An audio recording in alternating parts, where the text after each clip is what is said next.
Boa noite a todos e todas. Estamos aqui com mais uma live muito especial hoje, aqui na nossa página do Facebook, na página do Adriano Diogo, na página dos Jornalistas Livres, na página do deputado Zaratini, que infelizmente não vai poder nos acompanhar. Enfim, está tendo um debate lá na Câmara Federal, ele está participando, mas a gente tem um convidado para lá de especial, nosso querido jornalista Juca Kfouri. Juca Kfouri, que além de jornalista que dispensa apresentações, é um lutador pela democracia no país, sempre na linha de frente na defesa dos direitos e nessa luta antifascista, né? Que teve um capítulo especial nesse domingo com a participação de um setor que, enfim, a gente teve uma conversa aqui com o Chico Malfitani, uma participação, digamos, surpreendente da liderança das torcidas e de torcedores de vários clubes que lideraram esse movimento de ir às ruas e, enfim, enfrentar cara a cara o fascismo que cresce no nosso país, o autoritarismo de Bolsonaro, enfim, tudo que vem acontecendo.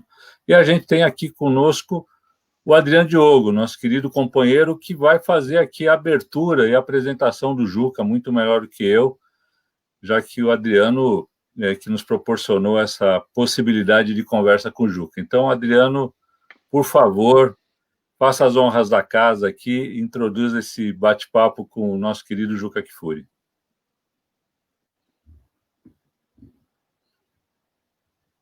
Está desligado o som, Adriano. Liga o som. Eu sou suspeitíssimo para usar o superlativo do Juca para apresentá-lo. Mas está aí um ser humano que sabe de futebol, que sabe de política, que sabe de gente, sabe de tudo. Vamos lá, vai ser uma tarde super agradável. Juca Kfouri, esse gigante. O homem que revelou para o mundo na Copa do Mundo... Eu vou dizer para vocês que estão vendo... Vai lá, Juca, vai lá. Eu ia dizer para quem está nos vendo que eu tenho uma porção de patrões, pessoas jurídicas. O UOL, a Folha, a CBN, a TVT, mas pessoas físicas, felizmente, tenho poucos, muito poucos. Adriano Diogo é um deles. Adriano é desse tipo de ser humano que, para mim, não pede. Ele manda. O que ele determinar, eu faço. Razão pela qual nenhuma, evidentemente, nenhuma desimportância para ninguém, apenas para revelar toda a importância que tem este Adriano Diogo. Esse é daqueles caras sobre quem o Brecht dizia ser imprescindível. Adriano Diogo é um brasileiro imprescindível. Pronto, acabou. Agora você faça todas as perguntas que quiser. Bom, e abra o seu microfone, por favor.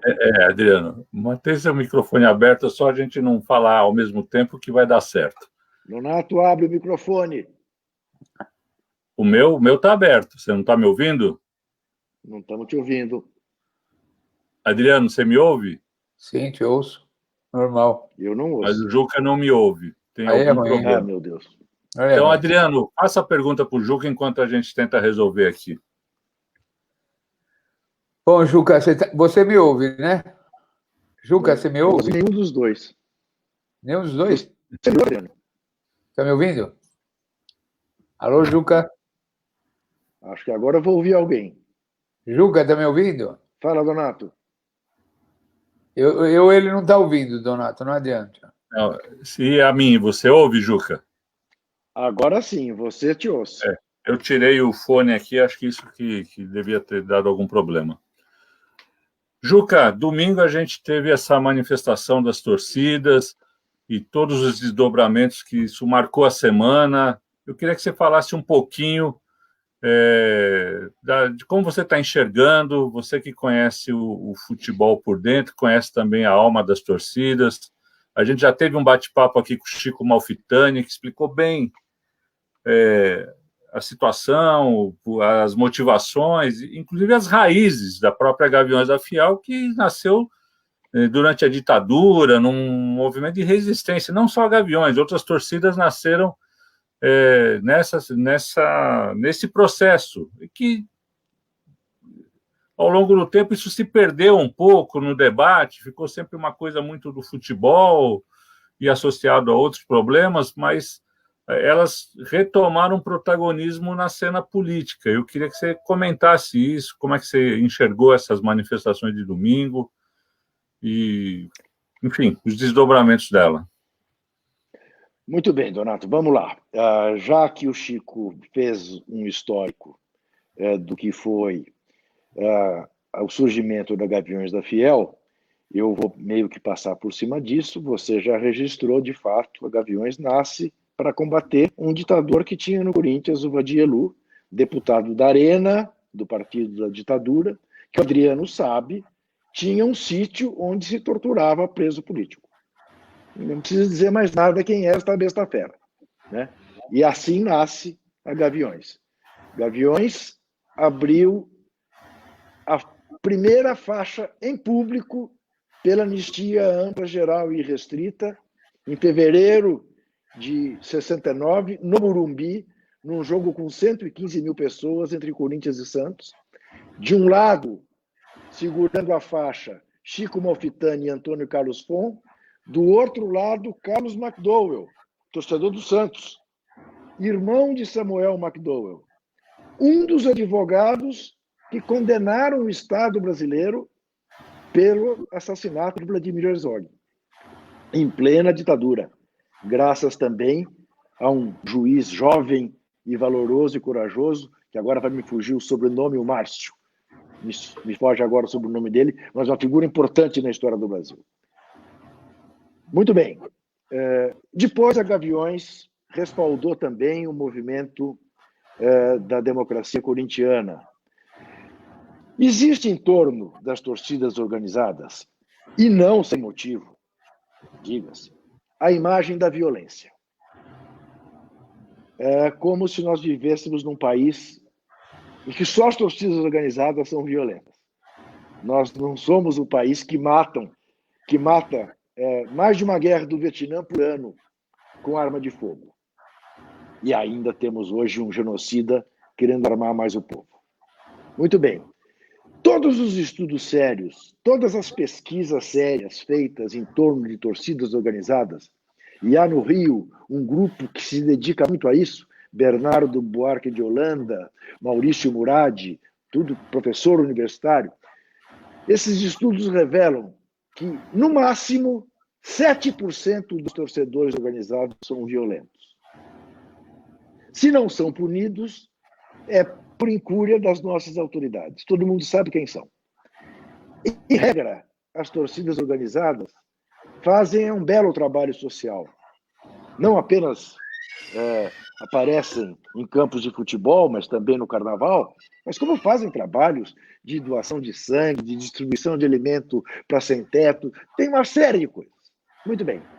O que se viu acontecer no último domingo foi a junção das alas antifascistas dessas torcidas para servirem como um estopim para os democratas tomarem as ruas.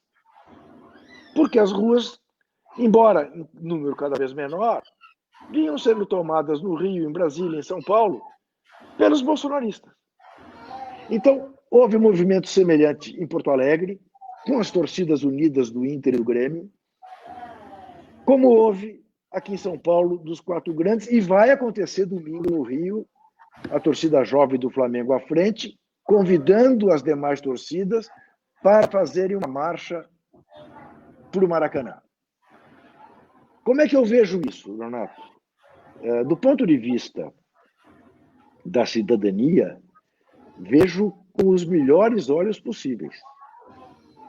Porque, embora preocupado com a questão óbvia da pandemia, de evitar aglomeração, né?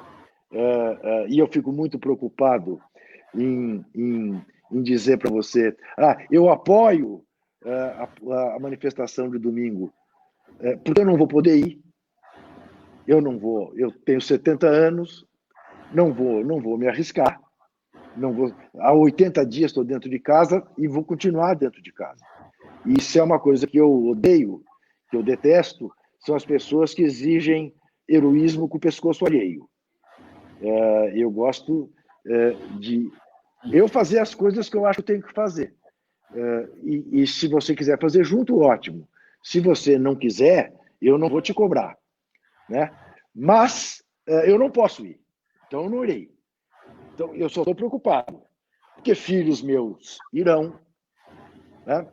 E eu vejo gente sensata, como o Marcelo Freixo, o Zé Eduardo, dizendo não é hora, vai dar motivo para provocações, é tudo que o Bolsonaro quer. Vi a nota do PSB hoje dizendo não é hora de ir para as ruas. Eu acho compreensível, mas, ao mesmo tempo, eu vejo os contra-argumentos. Escute, essa gente não precisa motivo para fazer provocação. Lembre-se do atentado ao Rio Centro. Tinha lá um bando de jovens dentro de um show de música. Não tinha ninguém na rua fazendo manifestação política. E eles puseram uma bomba lá. A sorte é que estourou no colo deles. Senão ia ficar por conta da esquerda, né? Lembre-se do plano que foi revelado pelo Capitão Macaco, né? De pôr bombas nas adutoras do Rio de Janeiro. Aliás, depois o Bolsonaro quis fazer a mesma coisa, né? Para aumentar o soldo do Exército, né? Tem até croquis desenhado por ele. Esses são os terroristas, né? Não são as alas antifascistas, as torcidas, que são terroristas. Terrorista é quem quer fechar o STF, quer fechar o Congresso, né? Quem fez croquis para jogar bomba ali no Rio Gandu, né? Nas adutoras do Rio Gandu, senhor Capitão Bolsonaro, né? Então, e é verdade. Veja, né, a história ensina o que os nazistas fizeram no Reichstag. Puseram fogo, né, numa Câmara progressista que estava instalada na Alemanha. Então eu entendo. E aí eles dizem, nós não podemos ver a ditadura voltar ao Brasil da janela. Nós temos que disputar a rua. Eu entendo. Peço todos os cuidados do mundo, seja em relação à questão da pandemia, né? E estão tomando esses cuidados, até onde eu saiba, todos estarão de máscara, levarão bolas de gás brancas em nome da paz e tentarão evitar provocações. A gente sabe como tratar com o provocador. Cerca, mostra, né? Não pode entrar. Agora, são os riscos que você corre ao defender a democracia. E já dizia Guimarães Rosa, não é isso? Viver é muito perigoso. Legal, Juca. Adriano, vamos ver se seu microfone funciona. Vamos lá, Juca. Está a maior discussão no meio futebolístico aí sobre a continuidade dos campeonatos. O Vasco teve a decência de mostrar o número de atletas contaminados. Então, o Luxemburgo tem se posicionado com bastante firmeza, correção, dizendo que é loucura fazer um estado, não fazer outro e tal. E o presidente do Flamengo foi lá, e o pessoal do Vasco foi lá com o Bolsonaro tirar foto e tal, para voltar.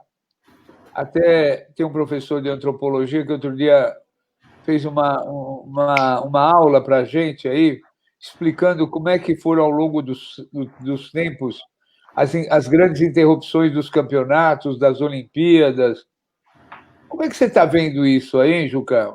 Na Europa, o pessoal fez algumas experiências sem torcida, só os atletas. Como é que você está vendo essa questão que é tão vital para o povo brasileiro, que é essa questão do esporte, enfim, e aí fica esse negacionismo do Bolsonaro, tratando isso tudo. Como que está essa discussão? Como é que vocês estão vendo isso? Então, Adriano, veja bem, vamos separar as coisas, né? Se você perguntar, Juca, você está com saudade de futebol? Eu estou louco de vontade de ver jogo de futebol. Até estou aceitando ver jogo de futebol sem torcida, que é um pouco como chupar bala no papel. Porque a torcida é um elemento essencial num jogo de futebol, por razões óbvias. Agora, eu te diria o seguinte, se há o risco de uma vida, uma sequer, por causa de um jogo de futebol, não tem que ter jogo de futebol. Em lugar nenhum. Tá? Você sabe, não preciso te explicar, que o futebol virou uma grande indústria. Na indústria do entretenimento é a maior parcela, e nego está louco para voltar, porque precisa receber de patrocinador, precisa receber da televisão. E tipos como o presidente do Flamengo não se preocupam com a vida de ninguém. Basta lhe dizer que até hoje não resolveu a questão dos 10 meninos que morreram queimados no ninho do urubu. Melhor, este é um adepto da necropolítica do seu Bolsonaro. E não é à toa que foi lá e pôs a camisa do Flamengo do Bolsonaro. Bolsonaro que é torcedor do Palmeiras, né? Então ele não está preocupado. Ele tem salários altíssimos para pagar e ele quer botar para jogar. O show tem que continuar.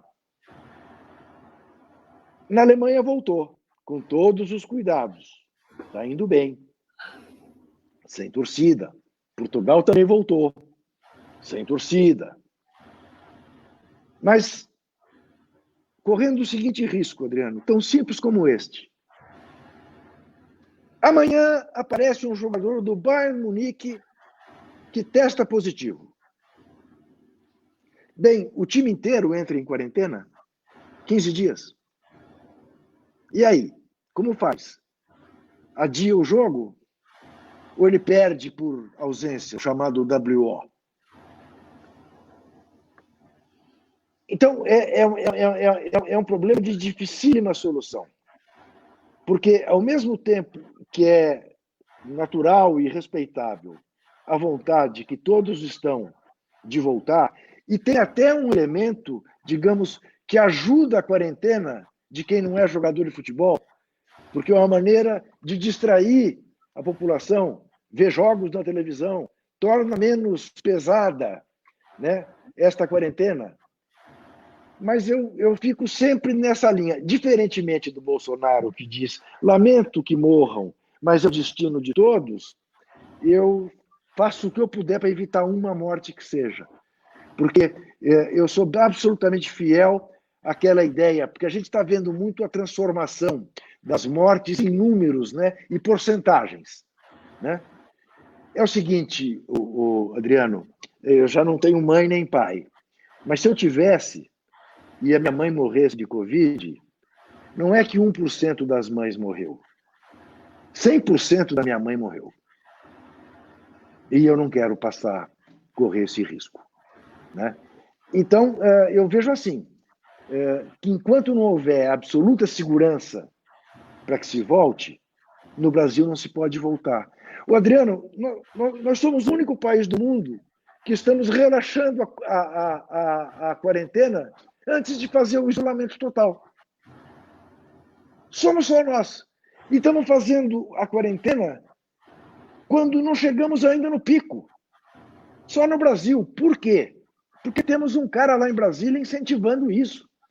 E temos governadores aqui. Um governador aqui em São Paulo que desceu do marketing da campanha presidencial de 2022 e não suportou as pressões.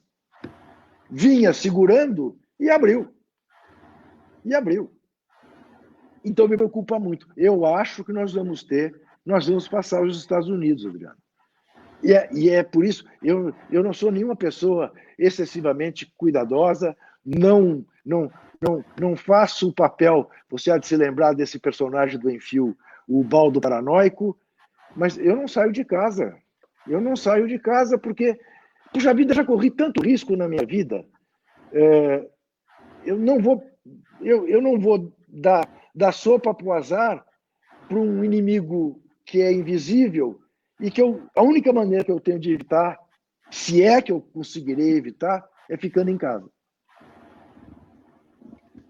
Juca, você colocou essa contraposição aí entre a vida e o futebol como negócio. Mas isso, na verdade, a pandemia deixa claro várias contradições. O futebol é uma paixão, mas é um negócio. Cada vez mais é um negócio. E esse tem um desequilíbrio aí de uns tempos para cá, né? O torcedor está expulso das arenas. Eu que já frequentei muito Palestra Itália, Pacaembu, Morumbi, de sentar na arquibancada de concreto, e a gente percebe que o povo não consegue pagar esses ingressos todos, esse valor de ingresso.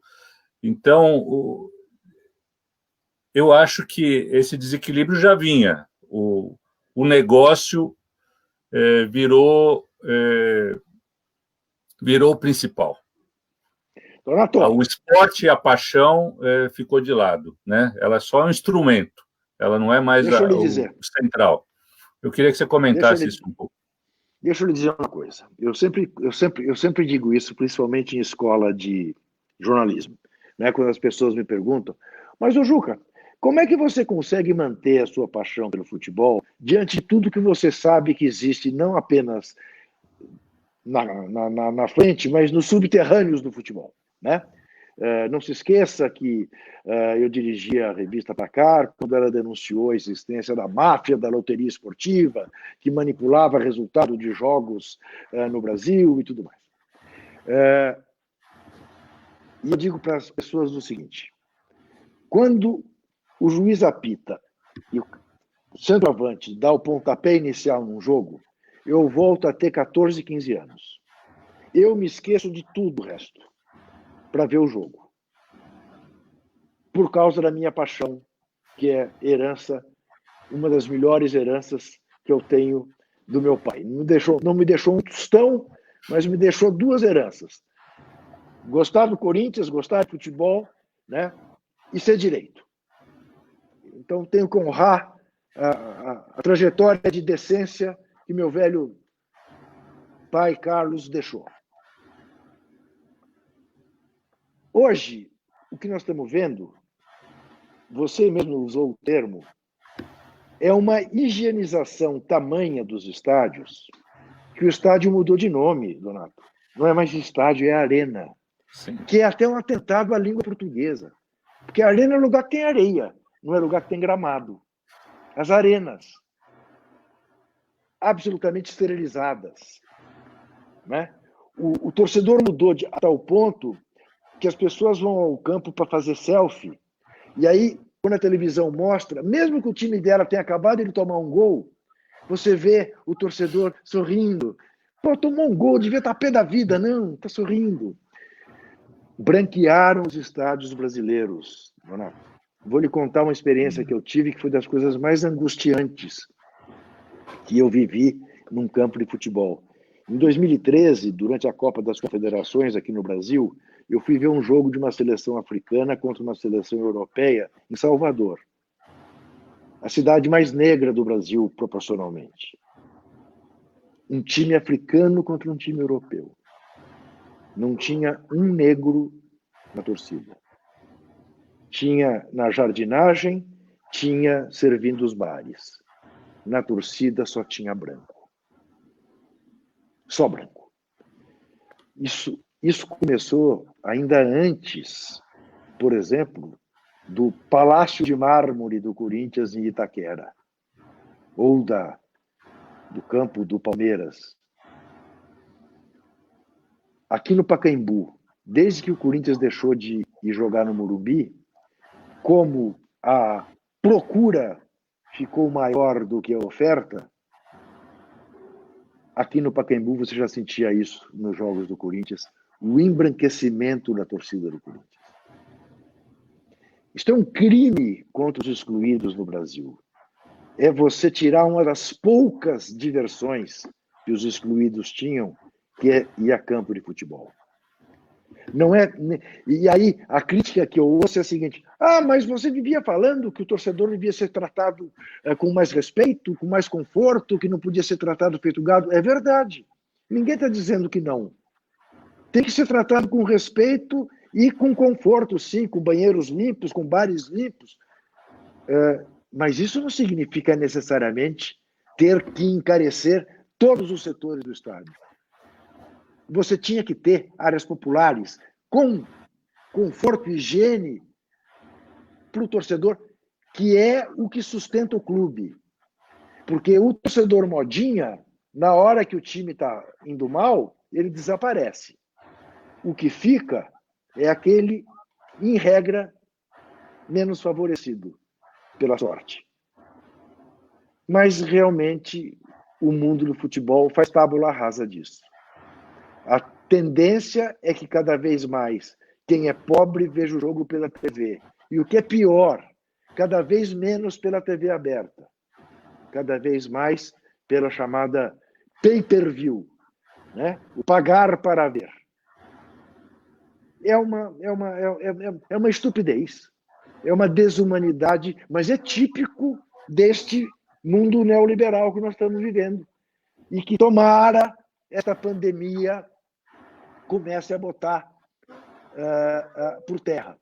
Eu não vou usar a frase infeliz que o Lula usou, até porque ele se desculpou imediatamente após tê-la usada, mas o sentido que ele deu não é que ainda bem que teve a pandemia, é evidente, né? Ainda bem para o Bolsonaro, né? Para o Lula, não. Se alguém que tem uma vida que não cabe discutir a quem ele se dedica, é este, né?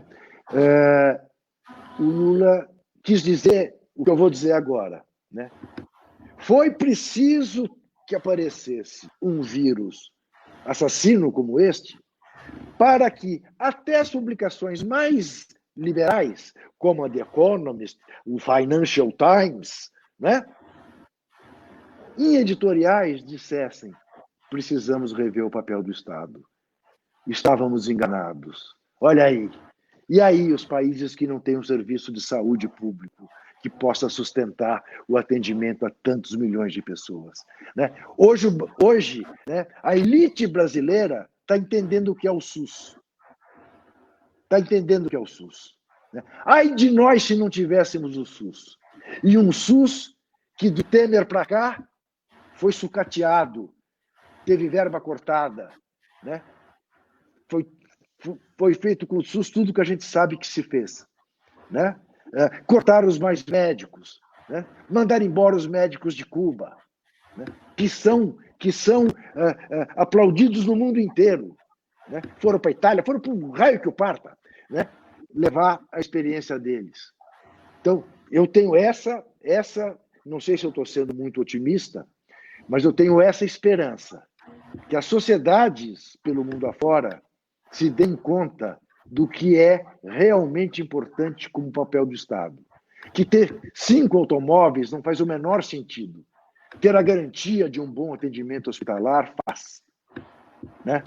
Renda mínima, tudo isso que a gente briga há tantos anos, né? E que agora as pessoas começam a se dar conta de que realmente o Estado devia estar aparelhado para atender e não está, fruto desta política assassina dos Guedes da vida, né, que diz que vão pôr uma bomba no bolso do funcionário público, ou que com o chinês a gente tem que conviver como aquele cara chato, né, que a gente recebe em casa.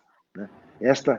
Enfim, esta necropolítica que hoje domina o Brasil e que, tomara, a gente consiga derrubar antes de chegar a 2022.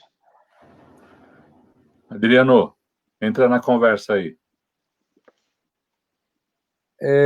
Juca, queria perguntar, tem 2 coisas que eu estou na cabeça que você responda como puder e se puder.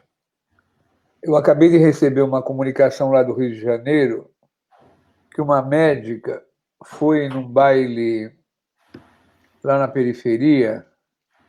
Não, eu sei bem essa história. Sabe da história, né?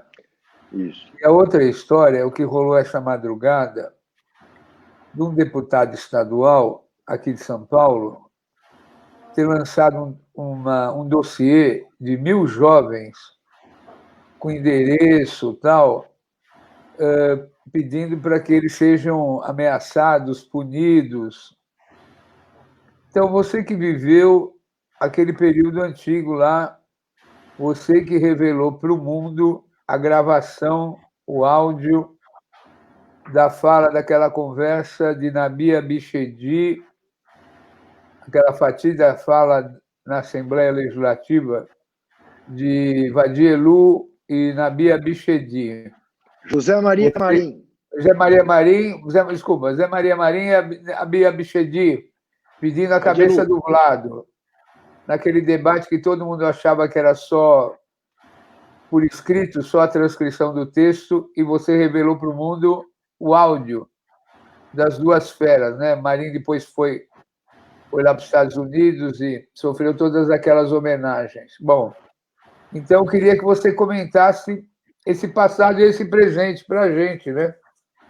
Como é que pode um deputado estadual soltar uma lista ameaçando 1.000 pessoas ao mesmo tempo, com todos os dados pessoais? Essa meninada está toda em pânico.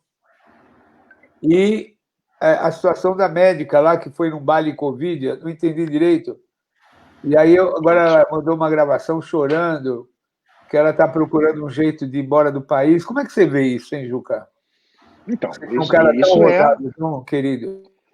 Esse é o ovo da serpente, né? Vamos fazer aqui só uma justiça, não tem nada a ver com Nabi Abichedi, é Vadielu e José Maria Marim. Dessa o Nabi está fora.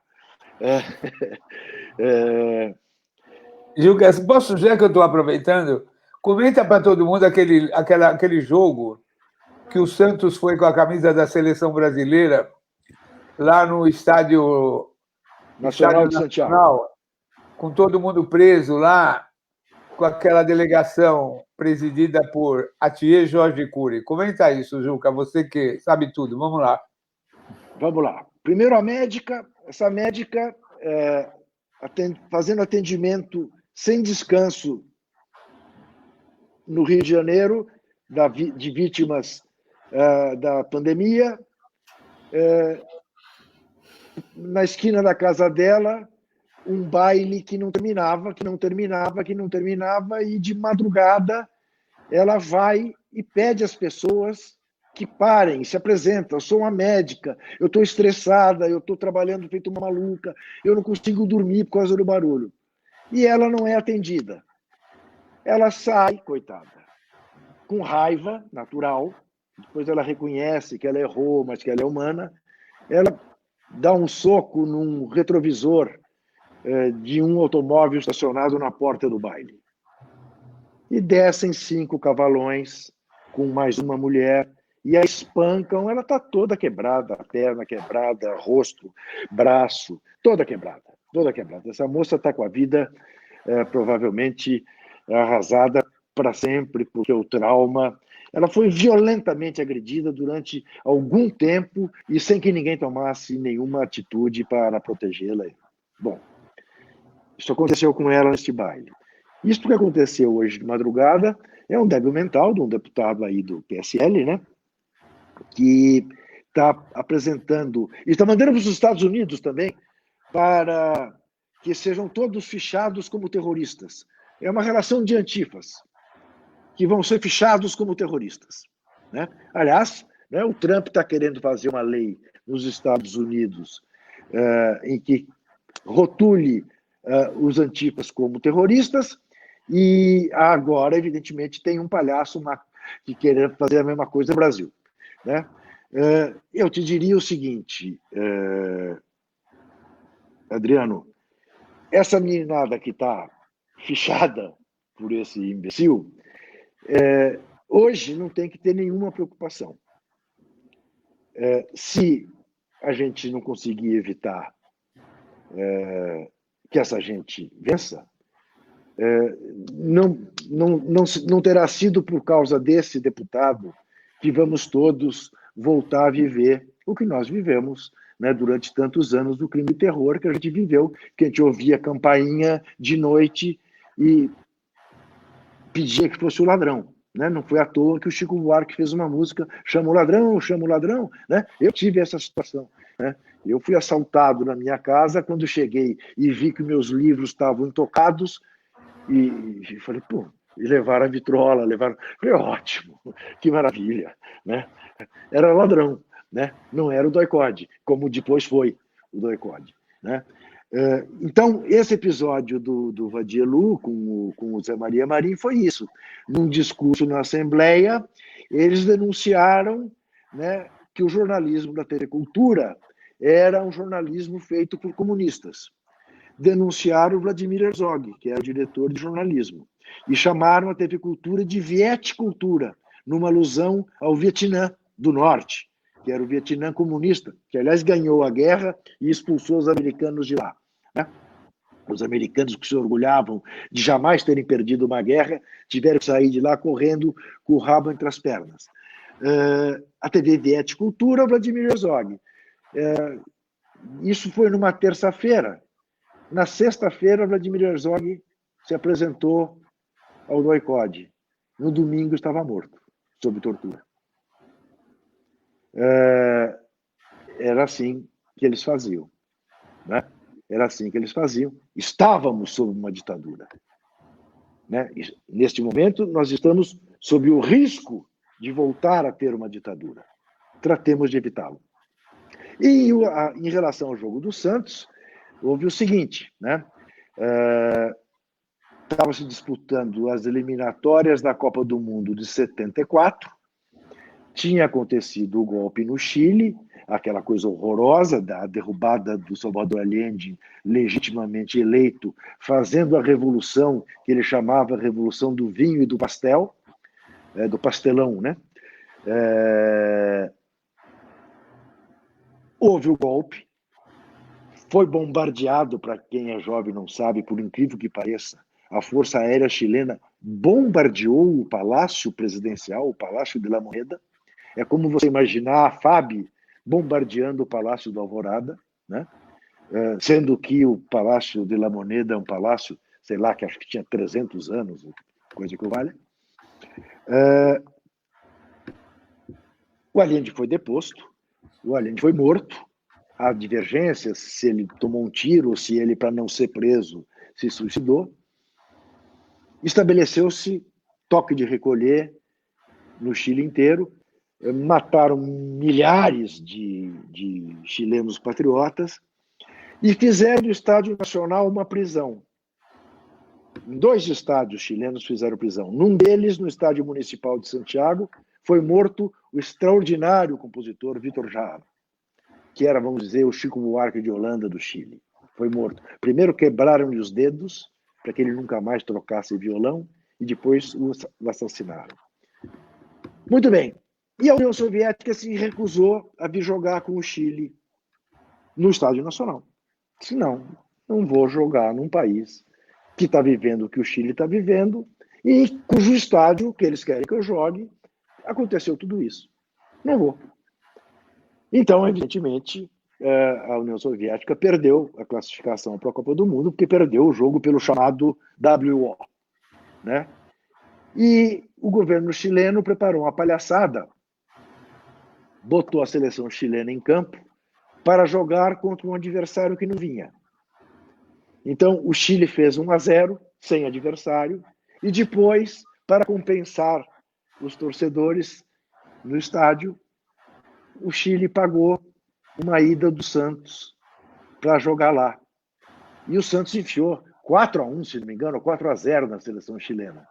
Mas, enfim, o Santos, do deputado Atier Jorge Cury, também do partido da ditadura, se passou a este papel.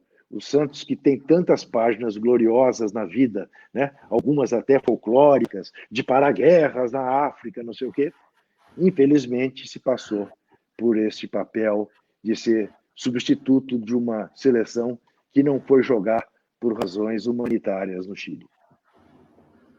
Juca. Maravilha, Juca. E o Santos foi jogar com as camisas da seleção brasileira, né? Não, acho que não, Adriano. Jogou com a camisa do... Eu tinha acho que não. pessoas presas ainda. Você está falando, CPI. fiquei na dúvida agora, mas depois até vou pesquisar e te digo. Mas E tinha acho que pessoas jogou com a presas torcida. ainda no estádio, Sim, na cela. sim, sim, sim. Belíssima recordação. Vamos lá. Bom, Juca, o mandamento número 1 do fascismo é acusar os outros daquilo que eles são, né? Então, é o que o Trump fez nos Estados Unidos,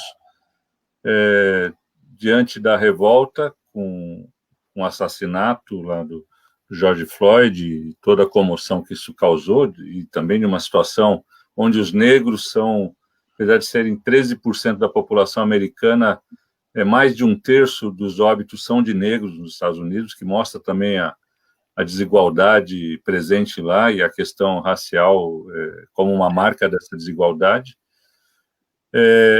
E aqui o tal do deputado, como um seguidor de Trump, como eles são, e ridículo, tenta fazer o mesmo, né, de acusar os antifascistas de terroristas. Mas, enfim, eu falei isso porque tinha uma pergunta aqui que eu perdi, mas eu preciso fazê-la. A luta antirracista nos Estados Unidos mereceu o envolvimento de inúmeros astros do esporte americano, né? De jogadores de basquete, do futebol americano, de outros esportes. E no Brasil, você tem um silêncio das grandes estrelas brasileiras nessas questões. Um dos comentários aqui se referia ao silêncio do Neymar em relação ao racismo.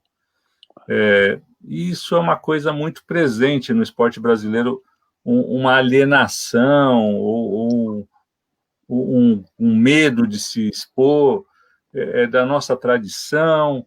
A gente teve exceções dessa tradição, desde Afonsinho, Sócrates, a democracia corintiana, mas me parece que a regra é essa, infelizmente, né? Eu queria que você comentasse um pouco isso. Veja bem, Donato, o atleta, em regra, infelizmente, é um ser individualista, voltado para o próprio umbigo, voltado para o jogo, voltado para a competição, voltado para bater recordes, sabe que tem carreira curta, então, em regra, ele, quando está no exercício do seu ofício, ele não olha para o lado. Ele é egoísta. E aqueles que ascendem pelo esporte, em regra também, acabam reproduzindo o pior discurso das elites, porque ascendem, né, vão viver em condomínios fechados, compram seus carrões, andam com seus carrões blindados e repetem o discurso da segurança. E parecem se esquecer de suas origens. Então, daí ser exceções. E a gente cita o Sócrates, o Casagrande, o Vladimir, o Afonsinho, né, o Reinaldo, né, do Galo, né, o Muhammad Ali, né, o LeBron James, essa menina Rapinoe, americana, os dois atletas americanos que na Olimpíada de 68 no México foram para o pódio e fizeram o gesto do Black Power, do poder negro, e acabaram se ferrando por causa disso, nunca mais puderam competir, foram suspensos pelo Comitê Olímpico, pelo gesto político, porque tem esta falácia de que esporte e política não se misturam, que é o pior discurso político que se pode fazer. João Avelange fazia esse discurso. Eu presido a FIFA, que é uma entidade subapartidária. Eu não faço política. E aí ele fazia a Copa do Mundo em país ditatorial, como a Argentina, em 78, né? Andava de braço dado com os ditadores da África, né? Ou com os ditadores da América, né? Porque ele não faz política. Então aí faz a pior política possível e imaginável, né?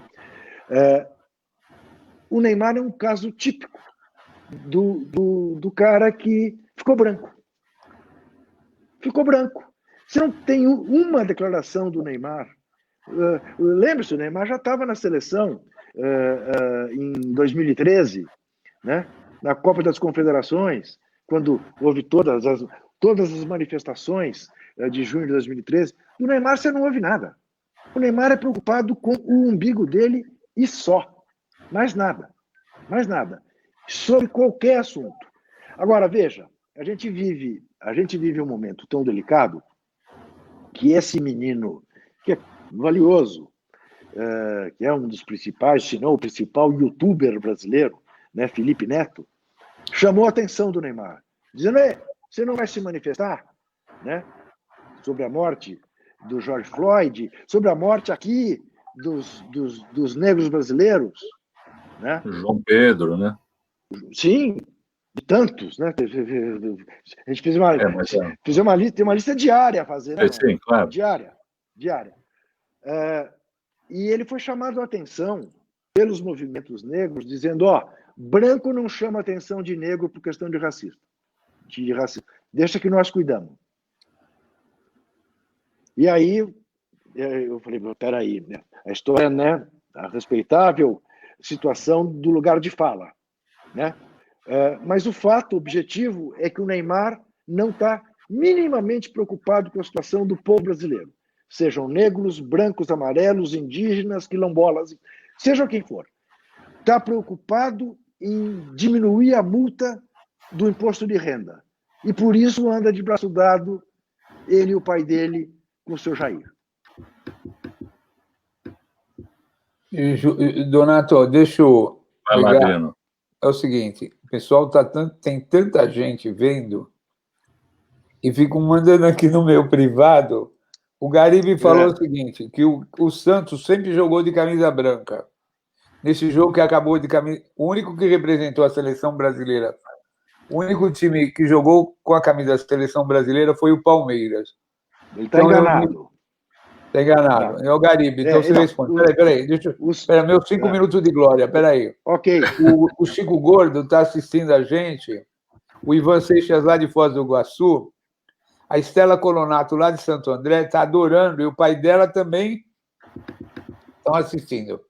Aí eu queria falar o seguinte. Ô, Juca, e o Ronaldinho Gaúcho? Olha, a Stephanie também, lá de São Bernardo, a querida Stephanie, linda, do Sindicato dos Médicos. E o Ronaldinho Gaúcho, esqueceram ele lá no Paraguai, ele e o irmão dele?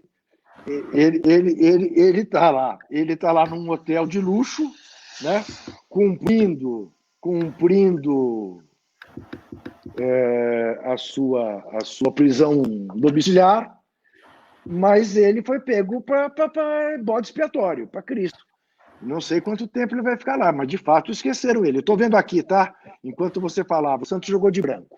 Mas avise o seu amigo palmeirense. Palmeirense adora falar que tem coisas exclusivas. O Leonardo vai dizer, por exemplo, que foi campeão do mundo em 51. Não foi. Ganhou a Copa Rio. Copa Rio que tinha uma importância maior que o campeonato do mundo. Eu já escrevi isso. O que eu acho. Não diminua a Copa Rio. Mas esse jogo do Palmeiras foi 3-0 contra a seleção do Uruguai no Mineirão. A inauguração do Mineirão. O Corinthians, 2 anos depois, jogou com a camisa da seleção brasileira num jogo contra a seleção inglesa em Londres. Contra o Arsenal, em Londres. E perdeu, aliás, de 2-0, se não me engano. Mas o Corinthians também jogou com a camisa da seleção brasileira. Fala para o seu amigo palmeirense pesquisar. Corinthians, seleção brasileira. Ele vai ver. Só dá um Google. Isto dito, o que foi mesmo que você me perguntou? Não, o Adriano perguntou. Não, Donato, eu entrei na conversa aí. Não, deixa eu me organizar. O Ronaldinho Gaúcho, eu queria te perguntar um negócio. E os irmãos Zico, hein? Porque o Zico tem um irmão que participa do jogo do Lula, não sei se é o mesmo que foi perseguido, torturado. O Zico anda dando declarações horríveis aí sobre política e tudo mais, né? Vamos continuar nessa linha das perguntas do futebol. Agora, o jogo lá de Santiago, e tem até um documentário fantástico que nós lançamos aqui no Brasil, aquele fatídico jogo do Santos, cuja delegação foi comandada pelo Atier Jorge Cury, alguns dos presos foram retirados das dependências do estádio, eu nunca sei se é Estádio Nacional ou Estádio Chile, mas outros permaneceram, né? Permaneceram. E foi uma vergonha, porque o Santos, embora não tenha jogado com a camisa da seleção brasileira, representou o Brasil naquele enorme WO que a União Soviética deu e aí o Chile foi classificado. Esses jogos classificatórios, para concluir a pergunta, eram da Copa de... Porque o golpe do Chile foi em 73. A Copa seria em 74, é isso? Como é que era Isso, mesmo? vou te contar. Copa de 74 uma coisa na Alemanha. tão impressionante que lá no Chile isso tem uma importância transcendental, né? Foi feito foi aquele jogo que o jogador chileno se insubordinou, repudiou a ditadura no campo, o cara foi perseguido. Bom, enfim, esse jogo é uma coisa... Essa fase da eliminatória da Copa do Mundo no Chile foi uma coisa impressionante. Depois você estabelece esses paralelos, né, dos jogadores, desde aquele do Rio Grande do Sul, que era a polícia, que integrou, denunciou o casal Universindo Dias e a Lilian Celiberti, que era um cara que jogava futebol, que era policial, enfim. Põe essa relação futebol e política que você sabe tão bem ao longo dos anos. Por favor, Ju. Então, o Chile se classifica para jogar a Copa do Mundo de 74 na Alemanha, graças a esse WO da União Soviética. A seleção chilena vai ao Palácio para se despedir do ditador Pinochet, obrigados pelo Pinochet. Os jogadores são levados para se despedir dele. E quando ele chega para dar a mão para o ponta-direita, Carlos Caselli, que era o maior ídolo do futebol chileno, o Caselli recusa-se a dar a mão para ele. Tá? Recusa-se a dar a mão para ele e vai jogar a Copa. Quando volta, passa a ser perseguido, acaba saindo do Chile, e no que ele sai do Chile, a mãe dele é presa e torturada. O Caselli está vivo até hoje, forte. Eu estive com ele num festival de cinema que tinha um filme sobre os rebeldes do futebol, e tenho fotos com ele e tudo. Ele tem ódio do Pinochet. Este foi o episódio chileno em relação a esse gesto de um jogador. O Zico é uma tristeza, porque, de fato, ele tem um irmão, Nando, que foi o jogador brasileiro de futebol preso pela ditadura, arrebentaram com a carreira dele. Tem uma irmã educadora que fazia trabalho na periferia, no Rio de Janeiro, também, uma mulher de esquerda. E o Zico ficou essa coisa alienada politicamente, infelizmente, né? Meio bolsonarista, meio em cima do muro, uma pena. E esse episódio a que você está se referindo, eu não vou me lembrar exatamente do nome do jogador do Grêmio, Pedalada, não sei o que Pedalada, mas essa história é a seguinte... Didi Pedalada, boa! Didi Pedalada. Essa história é a seguinte... O Luiz Cláudio Cunha, extraordinário jornalista, gaúcho, era chefe da sucursal da Veja, em Porto Alegre. Era uma outra Veja. E recebeu lá uma ligação que havia uma situação qualquer de violência contra um casal de uruguaios. E foi. E o fotógrafo que servia a Veja, o Ricardo Chaves, outra ótima figura e excelente profissional, o Ricardão não estava na sucursal. E estava o JB Scalco, que era o fotógrafo da Placar. E um dos caras falou assim, Scalco, vamos comigo. E eles foram. E chegaram lá e tinha uma situação, de fato, de uma prisão de um casal de uruguaios. Que, felizmente, com a Lília Celiberti e o Universindo Dias. E o Universindo Dias.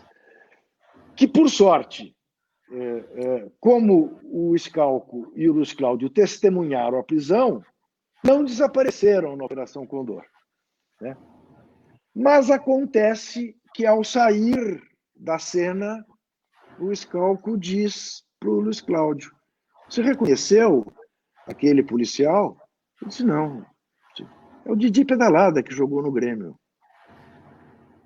E, a partir daí, eles fizeram toda a matéria e a denúncia que, de alguma maneira, salvou a vida do casal. Foi a coincidência do Luiz Cláudio ter levado com ele um fotógrafo que fazia futebol. Provavelmente o Cadão não teria reconhecido o Didi Pedalada. Coisas que acontecem na história. Aproveitando esse tema da polícia, eu vou ler aqui um post do Alemão Pirueiro. Sou santista e petista, estive na Paulista domingo, estava acompanhado de minha companheira e minha filha, e fica claro que a polícia é contra os movimentos sociais. Tive a infelicidade de ser pego por eles e tive que me conter para não cair, enfim, ele tem algum problema aqui de digitação, babavam ódio contra nós manifestantes. Eu queria que você falasse um pouco dessa relação da Polícia Militar com os movimentos sociais e com as torcidas, porque como é que a gente tem uma situação que não é possível ter duas torcidas no estádio, que não é possível ter jogo das mesmas torcidas no mesmo dia? Não quero romantizar as torcidas, mas a polícia é incapaz de lidar com essa situação, é da cultura dela sempre ver um inimigo e não entender ela como protetora da sociedade como um todo e tentando trabalhar para ter uma relação um pouco mais harmônica entre quem se manifesta ou entre quem vai torcer no estádio? Leonardo, vamos lá.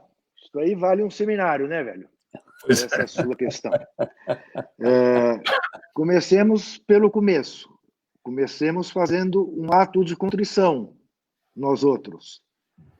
Porque essa PM, do jeito que existe, é uma herança da ditadura que nós não fomos capazes de desmontar. Nós não fomos capazes de montar uma polícia cidadã. Nós continuamos a treinar policiais como se fosse para a guerra. E eles olham para o povo como se o povo fosse inimigo. Não quem lhe paga o salário. Né? A tradição de luta entre PMs e torcida organizada, porque também isso é preciso ficar claro. Eu não vou também passar pano em cima de violência de ninguém. Mas é preciso entender, só quem vai a estádio sabe como o torcedor é tratado antes de entrar no estádio. Vem a polícia com seus cavalos, empurra as pessoas contra a parede para fazer fila, para fazer a compra do ingresso, para entrar nos portões. O torcedor já entra no estádio uma pilha, porque foi tratado feito gado fora dele. E aí aquela velha coisa, quem é tratado como animal, age como animal. Uma provocaçãozinha dentro do estádio vira uma briga. Tá? Chamou de porco, corintiano chamou o palmeirense de porco, já vai levar porrada. Né? Embora o próprio palmeirense grite porco no estádio. O palmeirense pode se chamar de porco. O corintiano não pode chamá-lo de porco. Muito bem. Estabeleceu-se essa tradição desses confrontos. Qual foi a solução do então secretário da Segurança de São Paulo, hoje ministro do STF, Alexandre de Moraes, que está sentindo na pele o que é enfrentar fascistas? A paz do cemitério. Acabou com a presença de duas torcidas nos estádios. Torcida única. Deve sonhar com essa situação que hoje a gente vê por causa da pandemia. Jogo de futebol sem torcida, porque aí está resolvido o problema. Quando você não sabe resolver um problema, o que você faz, Donato? Você proíbe. Proíbe. É assim que as autoridades têm tratado o futebol no Brasil, infelizmente. E essa tradição da polícia bater na gente, eu não sei se você, quantos anos você tem, se você participou das passeatas contra a ditadura, se você era estudante nesse tempo como eu era, o que eu levei de bordoada. Eu tenho a história de um amigo, que é um amigo que eu não conheço direito, mas que eu tenho assim gratidão eterna por ele. Nós só estamos conversando aqui, Renato, porque numa passeata em 68, jogando bolinha de gude para os cavalarianos caírem do cavalo e os cavalos caírem junto, eu saí correndo depois de acabar com o meu estoque de bolinha de gude e estou correndo para fugir da cavalaria e sinto um puxão no meu pescoço. Falei, puta, fui preso. E tão logo eu faço esse gesto, passa um cacetete no meu rosto. E tinha sido esse amigo, cujo nome eu sei, Regis, só isso que eu sei, era um cara de uns 2 metros de altura, ele se chama Regis. Ele percebeu que eu ia levar uma cacetada na cabeça e me puxou. Se eu levo uma cacetada na cabeça, aos 18 anos de idade, de um cavalariano, provavelmente eu não estaria aqui conversando com você. Provavelmente. Entendeu? Era assim, sempre foi assim. Sempre foi assim, infelizmente. Esse é o trato que a polícia nos dá, né? E a gente... é uma coisa que eu tenho dito, né? E estou escrevendo para minha coluna de domingo na Folha. Que as pessoas tenham consciência de que os ditadores não ficam bem na história. Que a violência não fica bem na história. Adriano, para a gente fazer o encerramento aqui com o Juca, já tem mais de 1 hora, participou aqui mais de 300 pessoas, muita gente comentando. Adriano, faça aí uma última colocação para o Juca, enfim, fazer um fechamento aqui dessa conversa super agradável que nós estamos tendo aqui. Não, é tanta pergunta que precisava, como diz o Juca, precisava fazer um seminário, mas fico vendo as perguntas aqui. Não, porque agora todo mundo que tem um assunto para falar, fala, não é, mas em vez de construir hospitais, leitos, fizeram estádios de futebol, esse negócio de Copa, fazer Copa, não sei o quê, Olimpíada, esses gastos.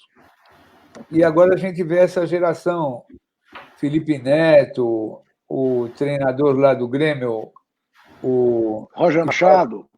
E aquele jogador, que era um jogador fantástico, que agora virou bolsonarista total lá do Grêmio, que é consultor do Bolsonaro. Renato Gaúcho. Renato Gaúcho. O Scolari botando as manguinhas de fora de novo, Bolsonaro entregando taça de jogador, né? Toda essa confusão terrível que o Brasil está, e tudo sendo atribuído assim, né? O futebol, para que priorizar tanta coisa do futebol, as Olimpíadas, esses gastos extraordinários, né? Teve muito menino aí que está na vanguarda da oposição que começou a sua carreira política com não vai ter Copa, né? Então, como é que você vê isso aí, Juca? Quer dizer, todos os nossos ídolos, o Ronaldinho Gaúcho e o irmão, né, naquele papel de fazer Aécio Neves e tal, o mesmo próprio Neymar, né, que é um herói do povo brasileiro, envolvidos nessas coisas todas, em campanhas políticas. Como é que você vê esse momento atual que nós estamos vendo, que vocês deram tanta vida para construir agora o Raiz, né, execrado daquela forma lá no programa da TV Globo, e na realidade você mesmo revelou para o mundo que tinha um problema de oposição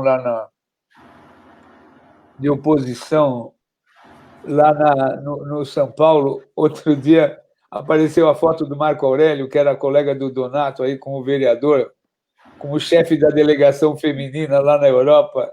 Falei, só o Vicente Cândido para pôr o Marco Aurélio lá. Aí eu queria que eu fiz essa salada aí para você dar uma concluída, né? Futebol e política, né? Futebol e política. Eu estava lembrando daquele general, né, que era o presidente da CBF, que fez o maior campeonato brasileiro, mais espetacular. Almirante Heleno Nunes. Heleno Nunes. Fecha aí, Juca. Almirante Heleno Nunes era... feliz em ver você falar. Vai dar uma fechadinha. Renato Gaúcho. Almirante Heleno Nunes era presidente da Arena do Rio de Janeiro. A E virou Van presidente. A Van pagando camisa de time para ser campeão, esse negócio de patrocínio. Vai lá, Juca, manda bala. Não, mas o Heleno Nunes a gente não pode esquecer, né? Onde a Arena vai mal, um time no Nacional, né? Era o lema dele, né? Isso, por isso o Campeonato Brasileiro chegou a ter 94 times. 94 times. Veja, um dia um ex-jogador da seleção holandesa, muito bom jogador, o Krol, que virou jornalista, me perguntou quantos times vão disputar o Campeonato Brasileiro esse ano? E já tinha diminuído, uma barbaridade. Eu falei, 40. Ele falou, que bom. Eu falei, por quê? Eu falei, não, vocês vão continuar sem ganhar a Copa do Mundo. Isso é um absurdo, imagina. O campeonato com 40 clubes. Eu mal sabia ele que chegou a 94. Olha aqui. Ô, Adriano, essa é uma falsa questão, futebol e política. Né? Porque futebol e política se misturam como tudo se mistura com a política. Né? Sempre digo isso. O jeito que o cidadão toma café da manhã é político. Né? Ele mesmo faz o café da manhã, se serve, ou ele tem uma empregada que vem e traz, ou ele tem um mordomo que... tudo é político. Não há nada que não se misture com a política. Né? Querer separar o futebol da política é fazer a pior política. Agora, a gente tem discussões históricas. Né? A gente tem a discussão de 70. A esquerda queria torcer contra o Brasil, porque cada gol do Brasil atrasava a Revolução Brasileira em 10 anos. Né? E o primeiro adversário era a Tchecoslováquia, um país da órbita comunista. Vamos torcer para os tchecos. Aí a Tchecoslováquia fez 1-0, gol de Petras. Né? Opa, viva! Né? Aí o Petras se ajoelha e faz o nome do padre. E aí o nego falou, Cacilda, mas como é que é comunista esse cara? E faz o nome do padre. Bom, aí o Rivelino empata. Quem segurou? Pergunte a Dilma. Estava presa aqui no Barro Branco. Vendo o jogo, diz ela, numa televisãozinha com um bombril na antena para pegar melhor. Foi uma explosão dentro da cadeia. Né? E foi uma explosão de toda a esquerda em casa, na universidade, e torcemos pela seleção brasileira. Por quê? Eu nunca confundi o Médici com o Tostão. Médici era um torturador, Tostão era um baita centroavante. E ponto. Eu nunca misturei a bandeira do Brasil com a ditadura. A ditadura não é dona da bandeira do Brasil. Aliás, acho esse um erro da esquerda, né? De permitir que se tome os símbolos nacionais como se fosse da direita. Não é nosso. Aqui no meu bairro, nos Panelaços, tinha um palhaço que punha o hino do Brasil a todo vapor na janela do apartamento dele para não deixar o som das panelas preponderarem. Cada vez que acabava o hino, eu berrava para ele, bota de novo! O hino é nosso! Ele parou de pôr. Entendeu? Muito bem. A Copa do Mundo aqui. Adriano, você sabe que eu fui um crítico. Eu não fui um crítico da Copa do Mundo aqui. O Brasil tinha todo o direito de fazer uma Copa do Mundo. O Brasil era 5 vezes campeão do mundo. Estava na hora do Brasil fazer, podia fazer. Tinha que fazer uma Copa do Mundo do Brasil no Brasil. Não a Copa do Mundo da Alemanha no Brasil ou do Japão no Brasil. Né? A FIFA queria 8 estádios. Quem botou 12 foi a nossa megalomania. Não precisávamos ter construído Itaquera. Dava um tapa no Morumbi, para 6 jogos estava de bom tamanho. Tá? Os Estados Unidos fizeram uma Copa do Mundo inteira e não construíram um estádio. A França fez uma Copa do Mundo inteira, construiu um estádio. Nós exageramos, sim. Erramos, sim. E erramos mais ao fazer a Olimpíada. Porque a Olimpíada é uma coisa que só um país só faz para coroar um processo de socialização de prática esportiva. Coisa que nós estamos muito longe de fazer. E que se mentiu o senhor Nussmann, dizendo que a Olimpíada seria o pontapé inicial para o Brasil poliesportivo. Aconteceu o quê, Adriano? Está sendo sucateada a cidade olímpica no Rio de Janeiro. E o que existia de equipamento esportivo no Rio foi posto abaixo para fazer o novo e nada funciona. E nós não fizemos o país de esportistas, E quando eu falo país de esportistas, é o país que faz esporte como fator de saúde pública. Não para ser campeão olímpico, mas antes de mais nada, como fator de saúde pública. Isso é uma crítica que tem que ser feita. Agora, não é dizer... o que eu quero dizer, para mim, não existe necessariamente a contradição entre se eu faço estádio, eu não faço hospital, que é a frase idiota do Ronaldo Fenômeno. Uma Copa do Mundo não se faz com hospitais. Uma Copa do Mundo se faz também com hospitais. Um país se faz também com hospitais e com estádios. É o velho raciocínio. O homem chegou à Lua e morre de fome na África e na periferia de São Paulo. Como é que é isso? É porque escolheu chegar na Lua? Não, ele pode chegar na Lua. Mas se a taxa de ganância não fosse o que é, se 26 pessoas não tivessem a fortuna de metade da população do mundo, pense nisso. 26 pessoas têm a metade do que tem metade da população mundial. Sei lá, 120 brasileiros têm a metade do que tem 120 milhões de brasileiros. Não é porque fez a Copa. Não é porque foi à Lua. É porque vivemos num capitalismo selvagem, despreocupado com o ser humano. Ponto. Obrigado, Juca. Eu quero encerrar lendo aqui uma mensagem do Paulo Alves, entre centenas de mensagens aqui, mas para fazer esse registro aqui e essa homenagem ao Juca, e esse agradecimento, mais do que uma homenagem.